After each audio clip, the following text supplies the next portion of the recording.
eu vou falar com vocês alguns domingos a respeito, numa série chamada Recebendo o Evangelho. E hoje, recebendo o Evangelho, eu quero falar sobre arrependimento. Arrependimento. Para isso, gostaria que você e nós juntos lêssemos o que está escrito no livro de Atos dos Apóstolos, capítulo 16, de 25 ao 34, verso 25 ao verso 34.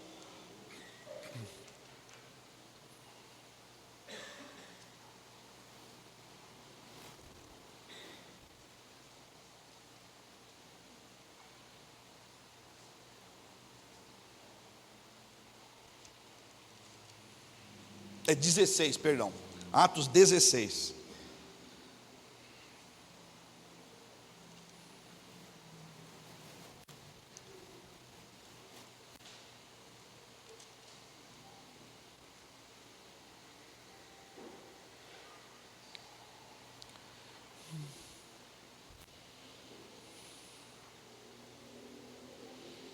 Amém?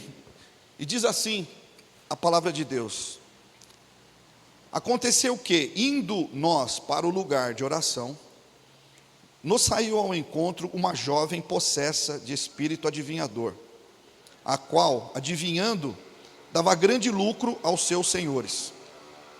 Seguindo a Paulo e a nós, clamava dizendo: estes homens são servos do Deus Altíssimo, obrigado, e vos anunciam o caminho da salvação. Isto se repetia por muitos dias. Então Paulo, já indignado, voltando-se, disse ao Espírito: em nome de Jesus Cristo, eu te mando, retira-te dela.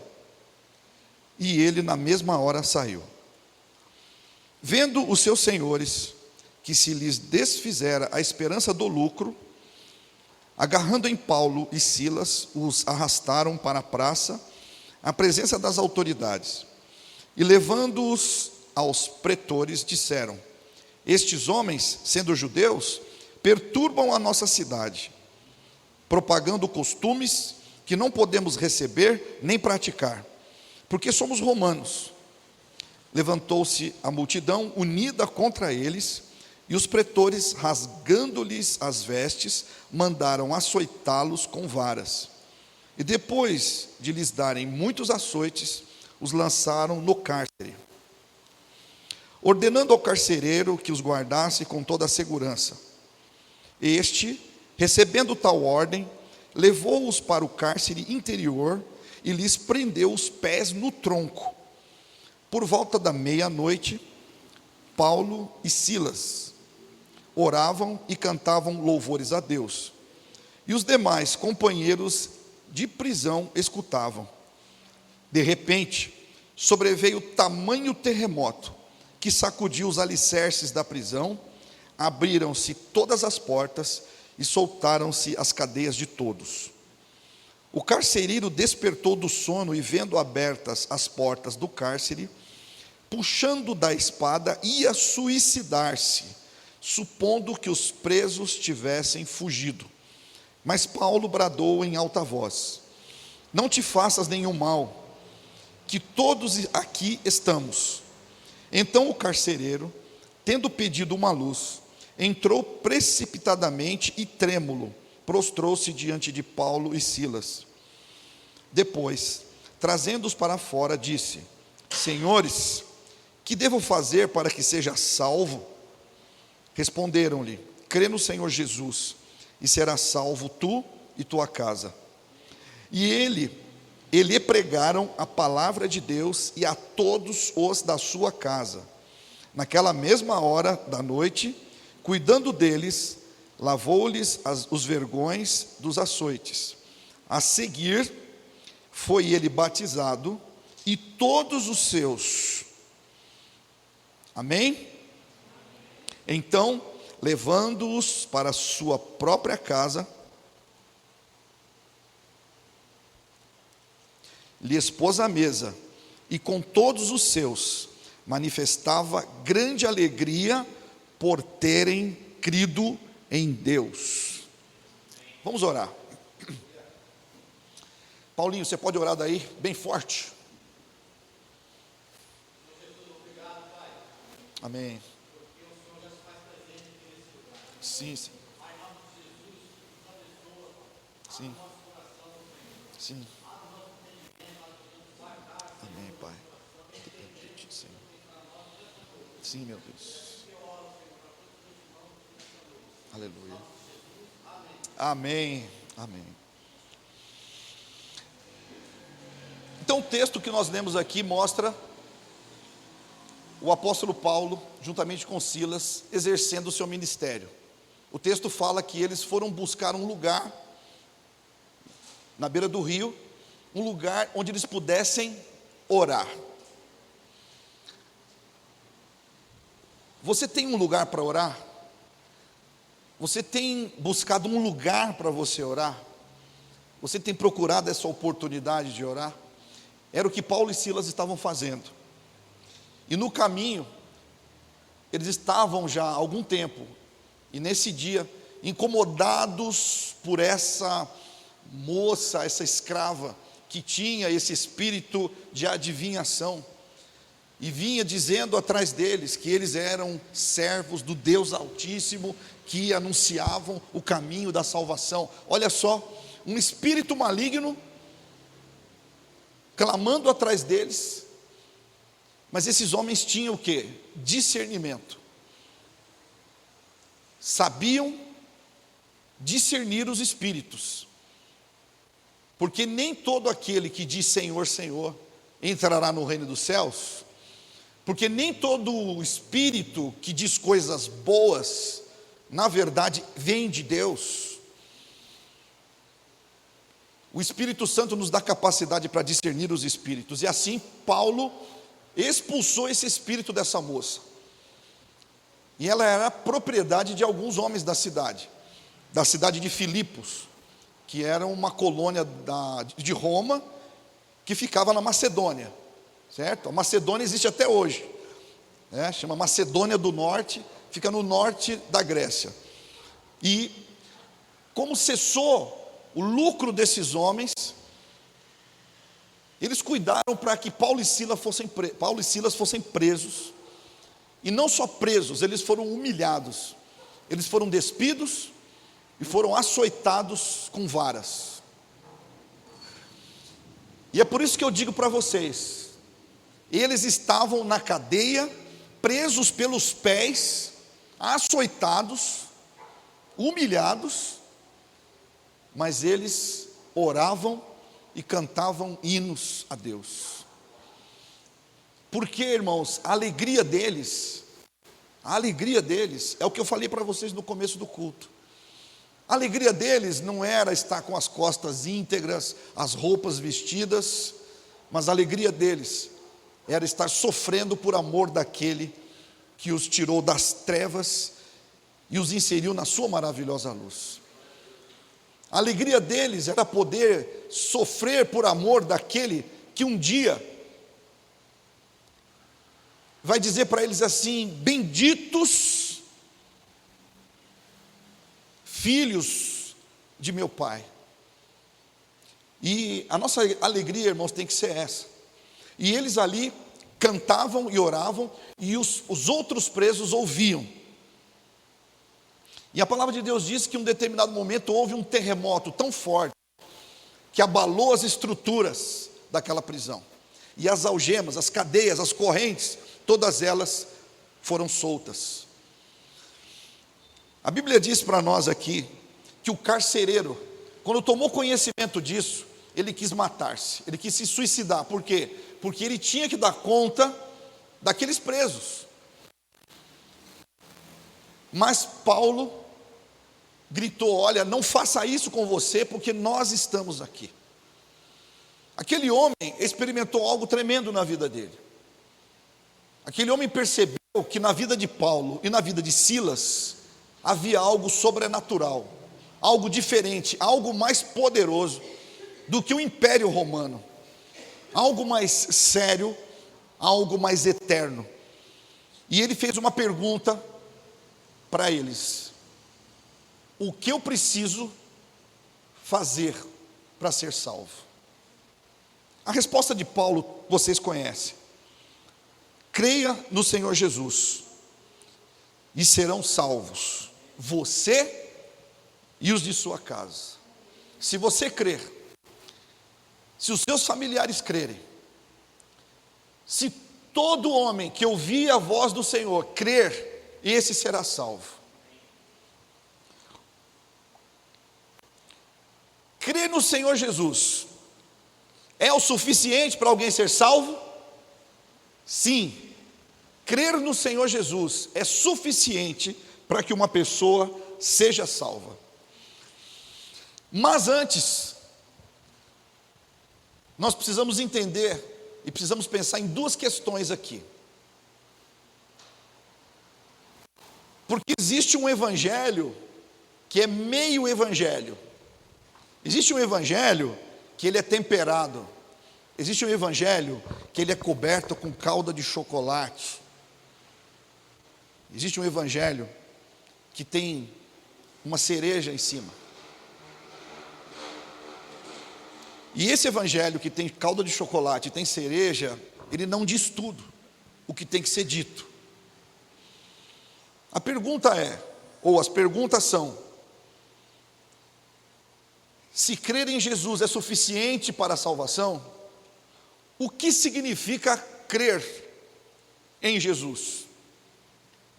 Se crer em Jesus é suficiente para a salvação, o que significa crer em Jesus?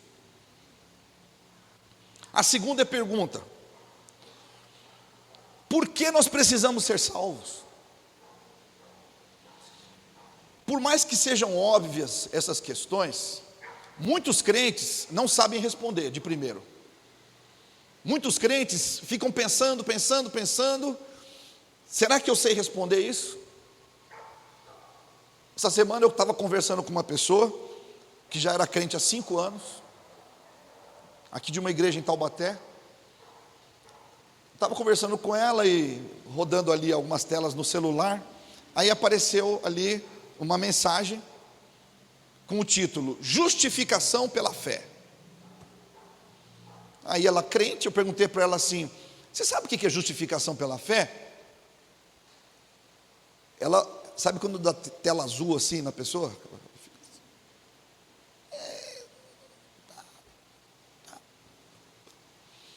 Então, né? Ela tentou responder de um jeitinho, de outro e tal, mas acabou admitindo: não sei o que é.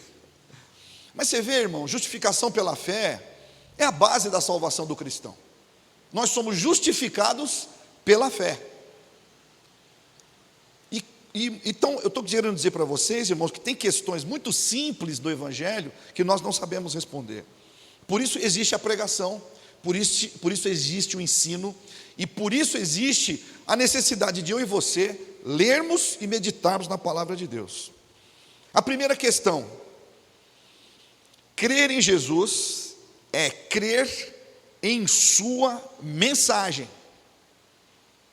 Crer em Jesus é crer em sua mensagem. Mensagem de Jesus é a mensagem do arrependimento. Vamos ler Atos 4:17.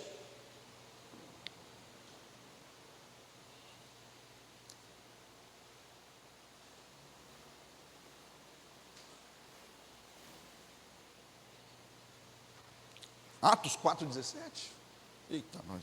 Perdão, não, me desculpe, não era essa referência não. Mas, eu acho que é Mateus 4:17, querida. Mateus 4:17. Isso, glória a Deus.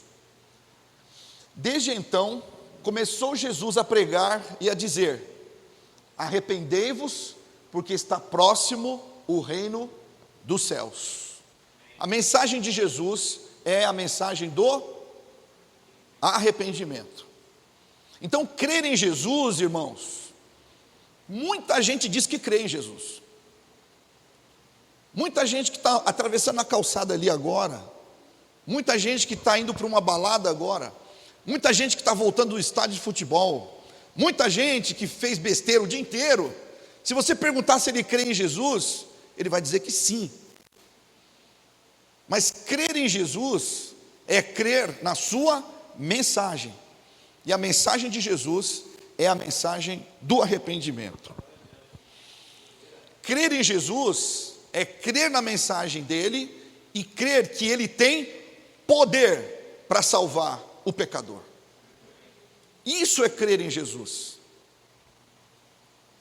E a segunda questão,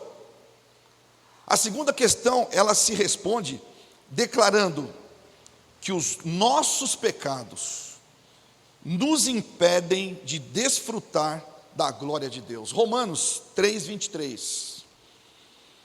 Por que eu preciso ser salvo? Eu preciso ser salvo porque os meus pecados me impedem de desfrutar da glória de Deus. Romanos 3:23, porque todos pecaram e foram destituídos da glória de Deus. Todos pecaram e foram destituídos da glória de Deus. Por isso eu preciso ser salvo. E quem pode me salvar? Jesus pode me salvar. E como ele me salva? Quando eu me arrependo desses pecados. A mensagem do Evangelho, sem calda de chocolate e sem cereja, é que você é um pecador debaixo da ira de Deus, e que se você não se arrepender dos seus pecados, você vai sofrer a ira de Deus eternamente. A mensagem do Evangelho é que nós somos pecadores, destituídos da glória de Deus, mas Deus enviou seu único Filho para que nós não morrêssemos, mas vivêssemos eternamente, se colocássemos a nossa fé no Senhor Jesus. E quando você lê o texto que nós acabamos de ler aqui, você vê que os familiares desse carcereiro, eles ouviram a pregação do Evangelho, e eles todos foram batizados. A mensagem de Jesus chegou a eles, a mensagem do arrependimento chegou a eles, e a mensagem de que eles deveriam ser batizados. Que batismo é esse? Batismo do arrependimento.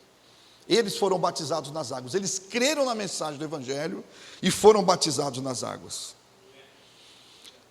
Atos capítulo 2, de 37 a 40.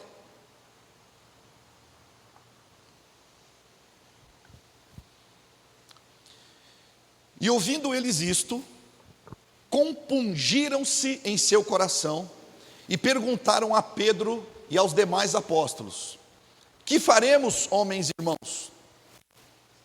E disse-lhes Pedro: arrependei-vos e cada um de vós seja batizado em nome de Jesus Cristo, em remissão de pecados, e recebereis o dom do Espírito Santo. Porque a promessa vos diz respeito a vós, a vossos filhos e a todos os que estão longe, a tantos quantos Deus, nosso Senhor, chamou. E com muitas outras palavras, isto testificava e os exortava, dizendo: salvai-vos desta geração perversa. Tanto o carcereiro de Filipos, quanto os homens daquela cidade, ou que estavam na cidade de Jerusalém, no dia de Pentecostes, quando os apóstolos saíram do cenáculo, depois de terem recebido o Espírito Santo naquele momento, e foram pregar o Evangelho na rua, tanto o carcereiro, quanto aqueles homens, perguntaram para os apóstolos: o que faremos? O que a gente faz? Sabe por quê?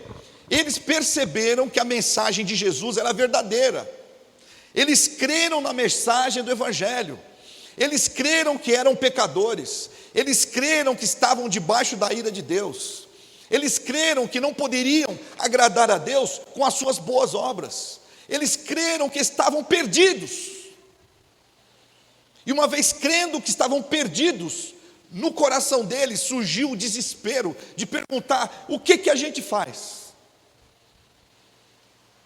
O que nós faremos? Irmão, eu e você, glória a Deus, nós sabemos o que fazer,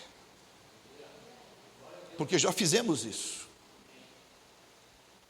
Mas você perceba, irmão, que quando alguém está diante de uma situação como essa, em que ele sabe que ele é um pecador perdido, que ele sabe que está debaixo da ira de Deus, o próprio pecador, ele se lança dizendo: o que faremos, o que eu faço? E a resposta é a mesma: arrependam-se, arrependam-se, para que sejam cancelados os seus pecados. Arrependam-se para que vocês recebam o perdão dos seus pecados. E irmãos, o que nós vemos aqui é simplesmente a mesma coisa: pecado, arrependimento, restauração na presença de Deus e vida eterna. É isso. O Evangelho é simples, é direto, e é isso. E para a gente receber a verdade do Evangelho de Jesus Cristo, é crer que sem arrependimento não há perdão de pecados. Sem arrependimento não há perdão de pecados. E sem perdão de pecados, nós não temos acesso à presença de Deus. Quando nós começamos um culto aqui, quando nós chegamos na presença de Deus aqui, nós não podemos começar um culto sem invocar primeiramente o nome de Jesus. Porque a palavra de Deus diz que Ele é o caminho, a verdade e a vida, e ninguém vai ao Pai a não ser por Ele. Quando nós começamos um culto de adoração, nós começamos o culto em nome do Senhor Jesus, para que o Senhor, o Pai, Ele nos ouça, Ele nos atenda. Nós não podemos entrar na presença de Deus sem a presença do Cordeiro, sem a presença do advogado, sem a presença daquele que levou sobre si as nossas culpas, sem aquele que, quando nós estamos na presença de Deus, Ele mesmo mostra: olha, aqui, Pai, estão os sinais de que os pecados do Paulinho eu paguei. Aqui, Pai, estão os sinais de que os pecados do irmão Antônio eu paguei. Então nós somos aceitos na presença de Deus por Jesus Cristo. Não se atreva a orar a não ser no nome de Jesus. Não se atreva a cultuar ao Senhor a não ser em nome de Jesus. Não se atreva a pregar o Evangelho a não ser no nome de Jesus. Porque Ele é o único caminho, é a única forma de sermos aceitos por Deus. Lucas 3:3.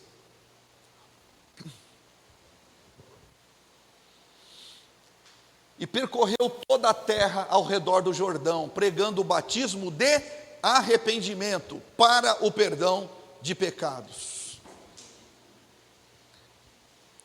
1 João 3:5.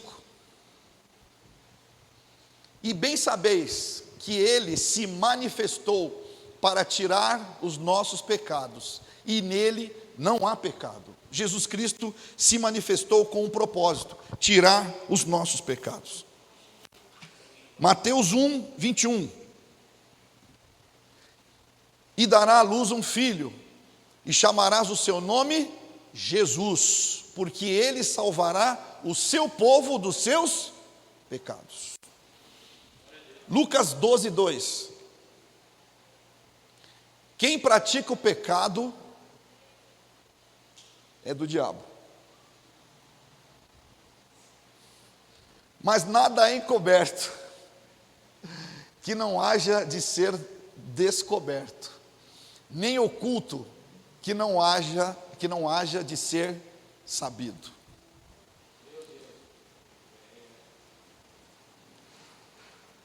Você entende por que seus pecados têm que ser apagados e perdoados?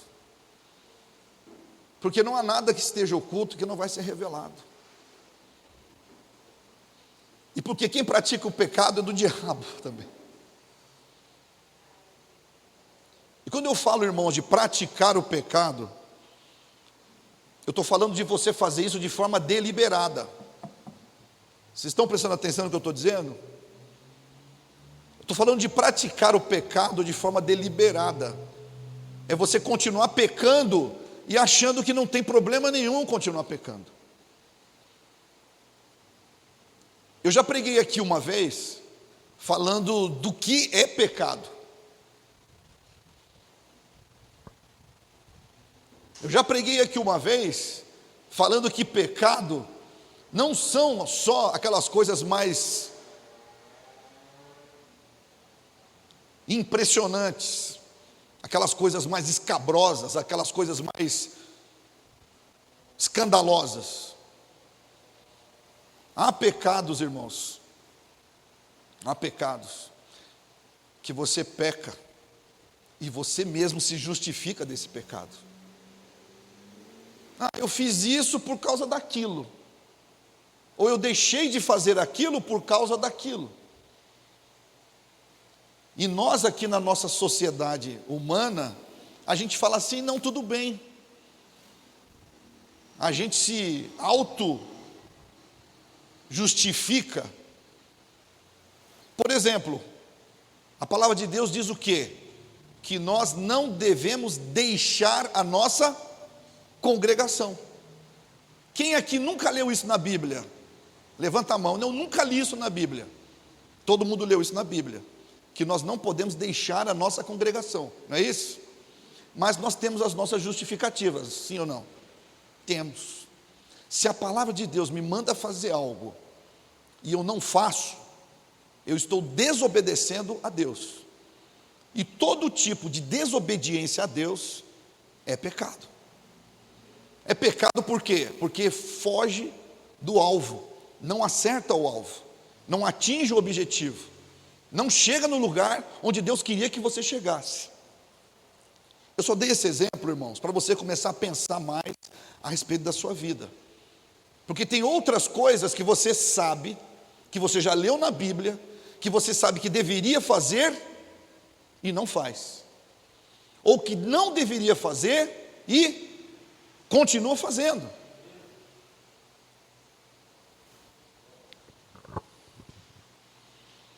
Você recebeu o mesmo Evangelho de Jesus Cristo? Recebeu o mesmo Evangelho de Jesus Cristo? Receber o Evangelho é crer na mensagem do arrependimento para perdão dos pecados. Nós nunca poderemos receber esse Evangelho, ou receber o perdão dos pecados, ou o dom do Espírito Santo, se ainda nós estivermos agarrados ao pecado. Se ainda nós estivermos desejando continuar pecando e ainda assim esperar alguma coisa do Senhor. Continuar pecando e ainda assim querer que o Senhor traga bênçãos sobre a nossa vida, direção para a nossa vida. O que está escrito em 1 João 3, 8 e 9? 1 João 3, 8 e 9. Agora sim, né? Irmão, isso aqui é muito sério, tá? É muito sério. Quem pratica o pecado é do diabo.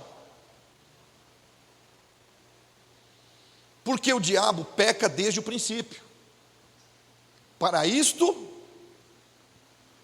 o Filho de Deus se manifestou. Qual o objetivo? Para desfazer as obras do diabo. Quais são as obras do diabo? O pecado. E quem peca ou permanece na prática do pecado é do diabo. Então, meu irmão, eu não estou dizendo aqui que você não é salvo em Jesus Cristo. Eu não estou dizendo aqui que você é do diabo. Porque eu sei que você é salvo em Jesus Cristo. Você já confessou Jesus. Você já desceu as águas. Você está aqui hoje congregando com a igreja do Senhor Jesus.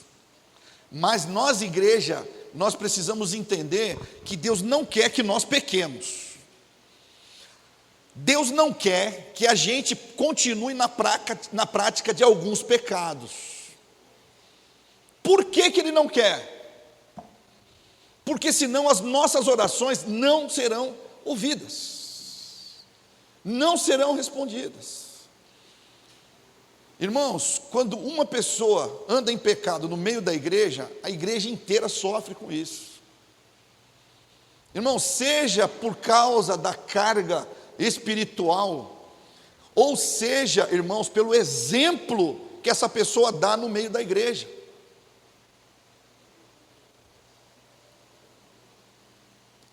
Você sabe, irmãos, vou tomar água para falar o que eu vou falar, então você se prepara.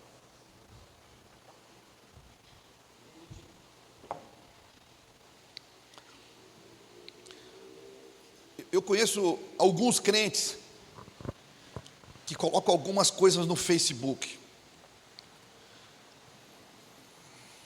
fazendo o que um crente não pode fazer, para todo mundo ver.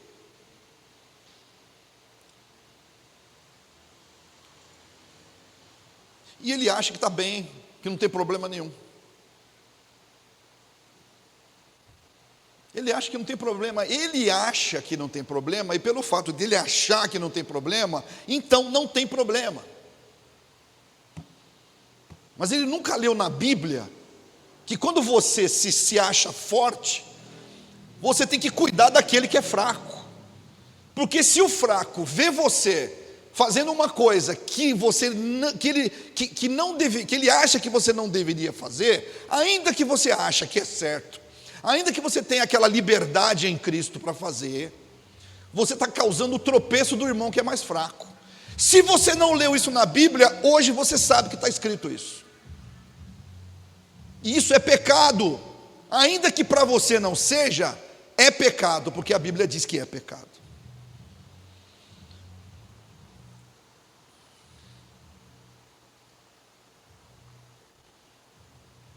Romanos 6, de 1 a 8. De 1 a 6, perdão. Romanos 6, de 1 a 6. Que diremos, pois? Veja só, irmãos, Paulo não está falando para o mundo que não conhece Jesus. Vocês entendem isso?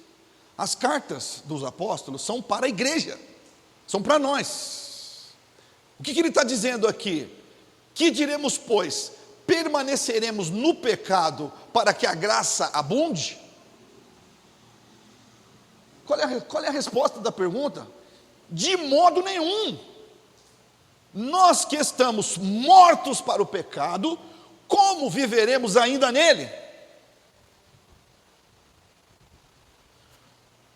Ou não sabeis que todos quantos fomos batizados em Jesus Cristo, fomos batizados na sua morte, de sorte que fomos sepultados com ele pelo batismo, na morte, para que, como Cristo foi ressuscitado dentre os mortos, pela glória do Pai, assim andemos nós também em novidade de vida.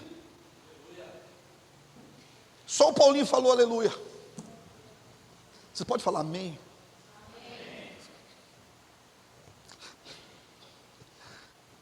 Irmãos,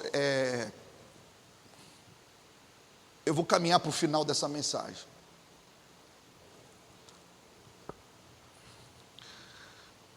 Quando nós oramos e pedimos experiências com Deus,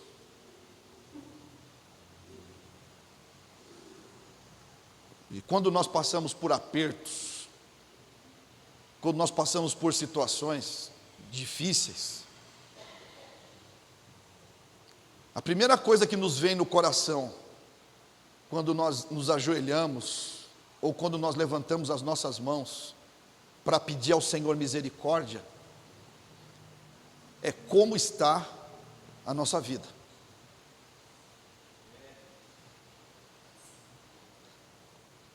Principalmente para mim que sou pastor.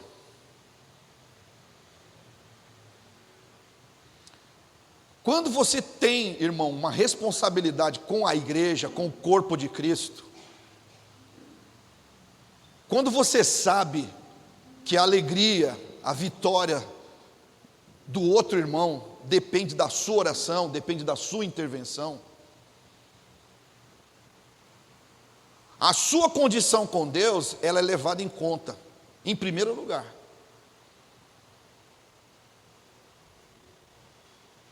Porque como que você pode se chegar na presença de Deus com as vestes sujas, com a consciência acusada, com um coração rebelde contra Deus? Como? A primeira coisa que você tem que fazer é o quê? É confessar os seus pecados perante Deus. Como que você pode clamar a um Deus santo com as roupas sujas? Mas essa é a obra de Jesus na nossa vida. Ele veio tirar de nós os nossos pecados. Porque se tão somente a Cristo nós confessarmos os nossos pecados, Ele é fiel e justo para perdoar os nossos pecados e nos purificar de toda injustiça. Dessa forma nós podemos clamar ao Senhor, podemos entrar com confiança diante do trono da graça, porque os nossos pecados foram deixados para trás, e nós podemos com Cristo acessar ao Pai com toda a liberdade. Agora, irmão, irmã, se você não presta atenção nessas coisas, se você não presta atenção na sua vida, você não presta atenção nos detalhes, nas circunstâncias, nas situações, coisas que você faz, deixa de fazer, isso tudo vai pesando em você. E você sabe, querido, tem muita coisa que você acha que não é pecado, e é pecado. Mesmo assim, lógico, se você sabe e acha que não é pecado, de alguma forma a sua consciência está em paz. Mas como orou Davi? Davi orou para que o Senhor perdoasse os pecados dele, não só os que ele conhecia, mas também aqueles que ele não conhecia. E vou te dizer mais, irmão, quanto mais você anda na presença de Deus, mais Ele vai mostrando para você as coisas na sua vida que Ele não está se agradando, e você achava que não tinha problema nenhum. A nossa oração, irmãos, a sua oração, a oração da igreja, deve ser para que o Senhor nos guie para fora da sedução do pecado.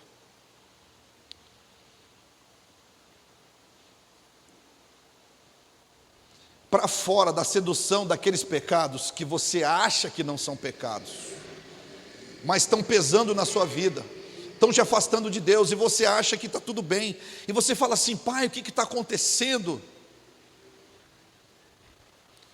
Você tem que pedir para o Senhor revelar as coisas que estão entristecendo o coração do Pai, e que você muitas vezes acha que não está entristecendo o coração do Pai, mas está entristecendo. Irmão, todos nós aqui admitimos isso. O irmão Assir, quando orou, disse: nós somos pecadores. A palavra de Deus diz que nós somos maus. A palavra de Deus diz que a nossa justiça, as nossas obras de justiça são como trapos de imundície. Irmão, será que não tem nada na sua vida que Deus precisa tirar para fora, que Deus precisa revelar você para ser transformado? Nada. Será que não existe mais alguma coisa além daquilo que Ele já mostrou para você, que ainda precisa ser transformado, que ainda precisa ser confessado, que ainda precisa ser perdoado? Se tudo que tem nós, irmãos, foi corrompido pelo pecado, nós precisamos levar isso muito a sério. Então a nossa oração é para que o Senhor abra os nossos olhos, para que Ele nos guie, para desistir, irmão, das desculpas e justificativas que nós usamos para continuar pecando. Que Ele nos faça definitivamente, irmãos, andar na luz. Irmãos, no escuro não dá para ver as coisas erradas. No escuro as manchas das roupas não aparecem. No escuro a barba mal feita não aparece. No escuro o sapato furado não aparece. O rasgo da roupa não aparece. A maquiagem mal feita não aparece. Mas quando nós andamos na luz, tudo é esclarecido, tudo vem ao conhecimento, tudo que está escondido vem à aparência e todos podem ver. Por isso é muito sério, irmãos, em nome de Jesus, entendam o que nós estamos pregando nessa noite.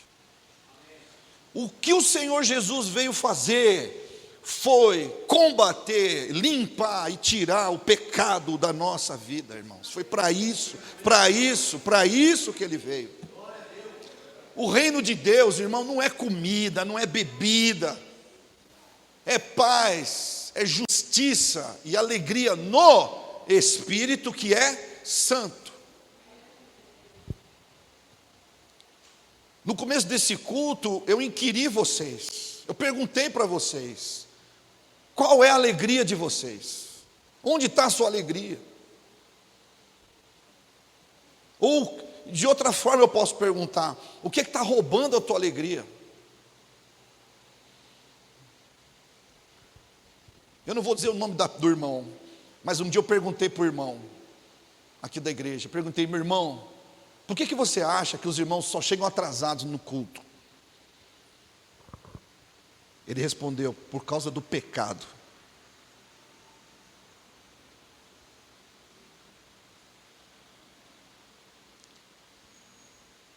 Pecado. Pecado. Pecado. Quando você marca um compromisso com a tua esposa, você não falha. Amém, irmãos? Você não falha. Quando você marca um compromisso com o teu patrão, você não falha. Você marca um compromisso com o teu cliente, você não falha. Mas quando você tem um compromisso com Deus, tanto faz. Tanto faz.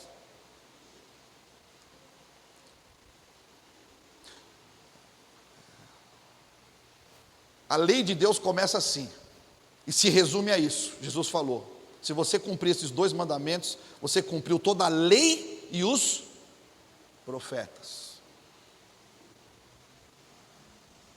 Ame ao Senhor teu Deus sobre todas as coisas.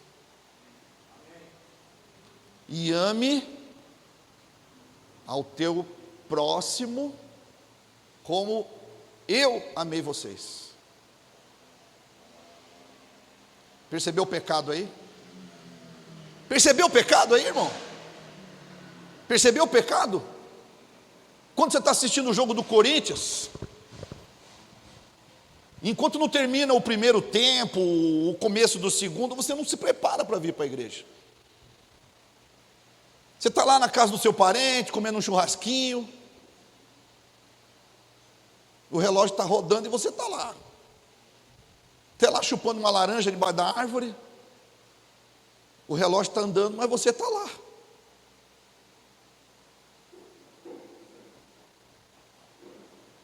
Faz isso com o teu patrão. Homens, façam isso com a esposa de vocês.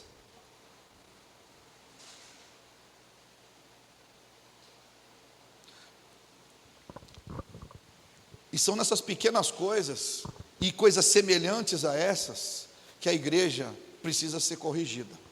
Irmãos, eu não estou falando aqui simplesmente pela questão de chegar no horário. Eu estou dizendo para você, meu irmão, que se você não chega no horário, tem alguma coisa na sua vida com relação a Deus que tem que ser mudada. Porque na hora que nós vamos orar, as pessoas não estão orando como deveriam orar. Quando a gente tem que chorar, as pessoas não estão chorando quando deveriam chorar. Quando tem que jejuar, as pessoas não estão jejuando quanto deveriam jejuar. Quando tem que falar do amor de Deus para as pessoas, elas não estão falando do amor de Deus como deveriam falar.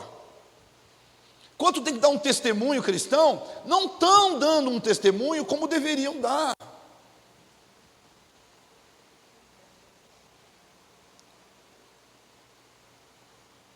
E a resposta é, por que isso está acontecendo? Por causa do pecado. É o pecado, irmão, que afasta a gente de Deus. É o pecado que me faz ficar mais tempo na televisão, em vez de me preparar para ir para a igreja. É o pecado que fala assim para mim, tanto faz se o irmão da igreja chega e vê que eu não cheguei, tanto faz. Eu não estou preocupado se o meu irmão está triste porque eu não fui ao culto. Eu não estou preocupado se o meu irmão está triste porque eu cheguei atrasado. Eu não estou preocupado com isso. Eu não honro a vida dele, eu não honro a Deus. É dura essa palavra, mas você precisa verificar essas coisas, irmãos. Eu falo isso, eu falo como eu também ando muitas vezes nesse caminho. Para terminar,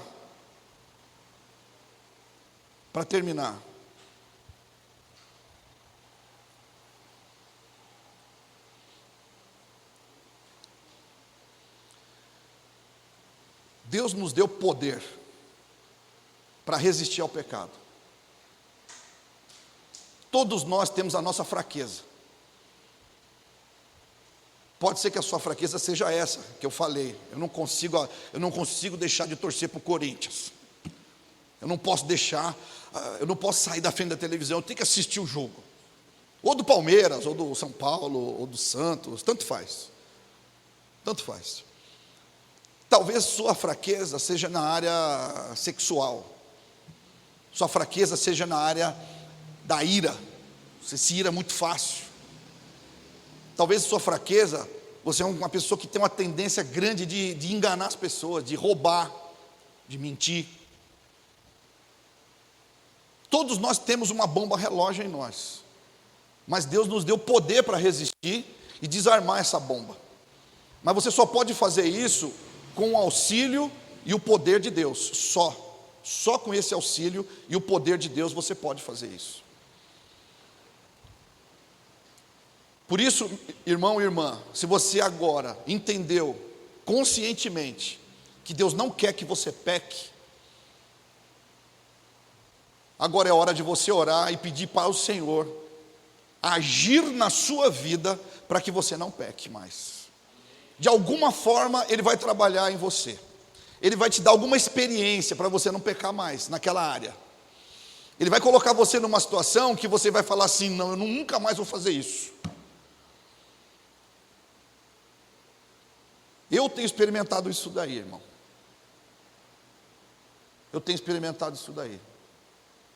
Eu tenho confessado a Deus os meus pecados e pedido a Ele tem trabalhado na minha vida de uma forma que eu glorifico a Ele por isso, e Ele tem feito. Eu não sou capaz, mas Ele faz. Então o nosso desejo hoje, irmão, o meu desejo é que você pense e ore a respeito disso. Para terminar, o 1 João 1, 5 a 9.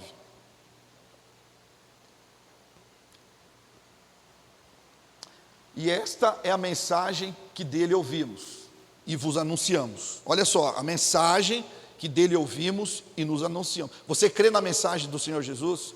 Você crê no Senhor Jesus? Crê na mensagem de Jesus? Então faça o que Jesus está mandando.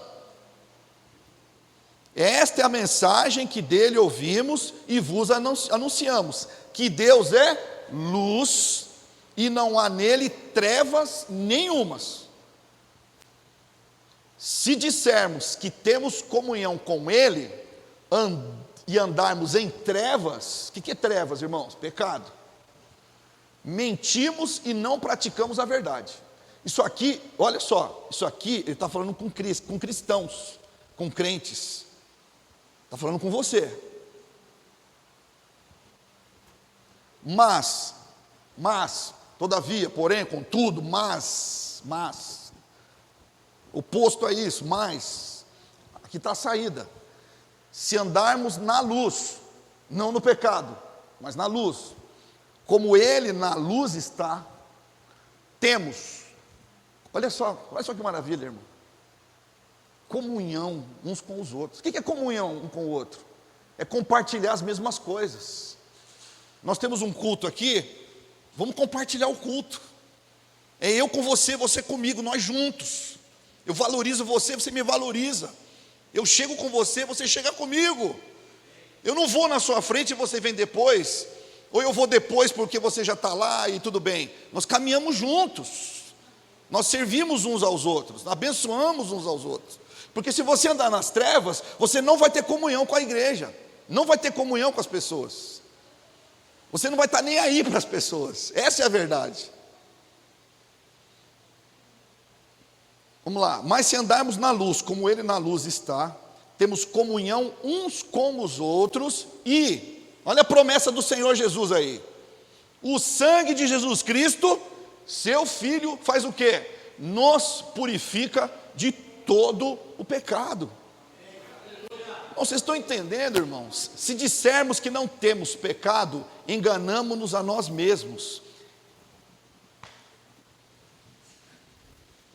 Eu não sei o que eu faço, deixa eu plantar bananeira aqui. Você hoje está falando que você não tem pecado. Não fiz nada de errado. Do que o pastor está falando? Não fiz nada de errado. Aquilo que eu estou fazendo não pega nada. Se dissermos que não temos pecado, enganamos-nos a nós mesmos, e não há verdade em nós. Querido, se você está falando que não tem pecado, sabe por quê? É porque você não está andando na luz. Porque você está andando, quando você anda na luz, a luz esclarece que você tem pecado, e que esses pecados têm que ser confessados. Mas, todavia, porém, se confessarmos os nossos pecados, Ele é fiel e justo para nos perdoar os pecados e nos purificar de toda injustiça. Irmão, igreja virou um lugar de carro, casa, dinheiro e saúde. Não é essa a mensagem do Evangelho. A mensagem do Evangelho é que o Cordeiro de Deus veio ao mundo para tirar os pecados do mundo. E se você anda na luz, você tem paz com Deus e comunhão com a igreja. E Jesus disse que se você buscar o reino de Deus em primeiro lugar, as demais coisas, que aí você pode pensar em comida, carro, roupa, saúde, o que for, as demais coisas vão ser acrescentadas para você. Mas isso é para quem entendeu a mensagem do Evangelho. Quem não entendeu a mensagem do Evangelho, não ora, não jejua, não busca Deus, não pede para o Senhor mostrar o que está oculto no próprio coração. Quem não entendeu o Evangelho, está andando como pagão, está andando como gentil, frequenta a igreja, vem no culto, canta, mas na hora que você aperta ele, o que sai de dentro dele? Não sai palavra de Deus, não sai unção, não sai graça, não sai nada, não sai. Eu volto a perguntar, qual é a sua alegria? Qual é a tua esperança? O que te alegra todo dia? Bota esse carro no ferro velho, bota fogo na tua casa, espiritualmente falando, lógico. Mas entenda, meu irmão, entenda que o problema do homem é o pecado. Se a gente precisasse de dinheiro, Deus mandava um economista, um administrador. Se a gente precisasse de, sei lá, de saúde, Ele mandaria um médico, mas Ele mandou um Salvador. Um Salvador, é por causa do pecado. Vamos lutar contra o pecado? Vamos combater o pecado? Vamos procurar onde é que está o pecado? Sabe quando você tem um cheiro ruim na tua casa? Que você sai caçando, onde é que está? Levanta móvel, né? Abre aquela marmita que você não abre faz tempo. Você procura debaixo da mesa, você sabe que tem alguma coisa ali. E você não para de procurar até você achar onde é que está. E Deus vai te mostrar onde está, amém? E você vai confessar isso. E você vai ser perdoado. E quando você orar assim, Pai, só uma palavra simples, faz chover. Vai chover. Pai, cura. Deus vai curar. Salva pecadores, Pai, salva pecadores, Deus vai salvar. Manda, Pai, um baixista ou um tecladista para tocar com Arthur. Deus vai mandar. Você vai orar assim, Pai, faz com que a igreja chegue no culto às 5:30 e se ajoelhe e ore para que Deus mande fogo do céu aqui. E Deus vai fazer isso. Deus abençoa o caixa da igreja, para a gente comprar um terreno, ou comprar esse prédio. E Deus vai fazer isso. Deus vai fazer isso. Amém? Vamos caçar o pecado e matar ele? Mortificar nossa carne? Glória a Deus.